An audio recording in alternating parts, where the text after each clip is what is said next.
నమస్కారం. నేను మీ Kiran royal, Janasena party. మేము రాజకీయ పరంగా కానివ్వండి, కళ్యాణ్ గారు అలాగే అభిమానుల పరంగా కానివ్వండి, కళ్యాణ్ గారు అంటే మాకు ఆయన ఆదర్శ నాయకుడు, ఆదర్శమైన హీరో. చిన్నప్పటి నుంచి ఆయన్నే చూసి మేమందరం కూడా రాజకీయాల్లో ఎలా రావాలి, సినిమాలో హీరో ఎలా ఉంటాడు, నిజ జీవితంలో ఎలా ఉంటారో ఆయన ఇన్స్పిరేషన్గా తీసుకొని కొన్ని కోట్లాది మంది ఆయన అభిమానులు, లక్షలాది మంది రాజకీయ నాయకులు, కార్యకర్తలు తయారు చేసిన నాయకుడు పవన్ కళ్యాణ్ గారు.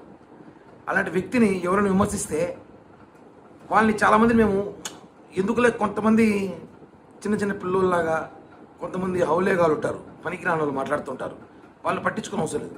కానీ మేము పట్టించుకునేసరికి వాళ్ళు చాలా ఎక్కువ చేస్తుంటారు, అవే ఇబ్బందికరంగా మారుతాయి.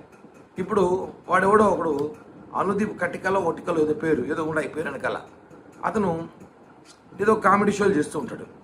కామెడీ షోలో అతను ఏ కామెడీని కామెడీగా చూసుకోవాలి. ఒక డిప్యూటీ సీఎం, మా పార్టీ అధ్యక్షుడు, మా నాయకుడు, మేము అభిమానించిన నాయకుడిని నువ్వు ఆయన మీద కామెడీలు చేసావంటే నీ జీవితం కామెడీ అయిపోతుంది. ఆ విషయం మర్చిపోతుంటావు. నీ రేటింగ్ కోసం నువ్వు కామెడీ చేసి వెళ్ళిపోతావు. తర్వాత నువ్వు కామెడీ పరిస్థితి జీవితము ఎలా ఉంటుందంటే నీ జీవితాన్ని కామెడీ చేసేస్తారు మా జన సైనికులు, పవన్ కళ్యాణ్ అభిమానులు. ఈ విషయం నువ్వు తెలిసి చేసావో తెలియకుండా చేసావో, లేదా చాలామంది ఈ మధ్యకాలంలో పవన్ కళ్యాణ్ గారిని మాట్లాడితే, పవన్ కళ్యాణ్ గారిని విమర్శిస్తే media alert, social media alert అవుతుందని చెప్పేసి అనుకుంటారు. అది ఆ 1 గంటకో 2 గంటలకు ఉంటుంది, తర్వాత మీ జీవితం అలర్ట్ అయిపోతుంది. ఈ విషయాన్ని మీరు తెలుసుకోవాలి. వాడెవడో అనుదీప్ అనే వ్యక్తి నిన్న పవన్ కళ్యాణ్ గారి గురించి, నిహారిక గారి గురించి, వాళ్ళ కుటుంబం గురించి మాట్లాడాడు ఒక షోలో, ఒక కామెడీ షోలో. ఇది పద్ధతి కాదురా భయ్, నీ మర్యాద చెప్తున్నాం. వెంటనే బేషరతుగా పవన్ కళ్యాణ్ గారికి, వాళ్ళ కుటుంబ సభ్యులకి, పవన్ కళ్యాణ్ గారి అభిమానులకు, జన సైనికులకు సారీ చెప్పి, క్షమాపణ చెప్పి, నువ్వు చెప్పకపోతే నువ్వు చేస్తున్న కామెడీ షోల్లో నీ జీవితం కామెడీ అయిపోతుంది, నీ మీద షోలు చేయాల్సి వస్తుంది మళ్ళీ. కాబట్టి సీరియస్గా వార్నింగ్ ఇస్తున్నాం. ఇది వార్నింగే.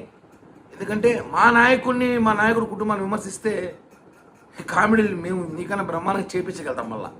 కాబట్టి అనుదీప్ అనే వటికలో కటికలో ఏదో పేరు వాడికి చెప్తున్నా, మర్యాద చెప్తున్నా.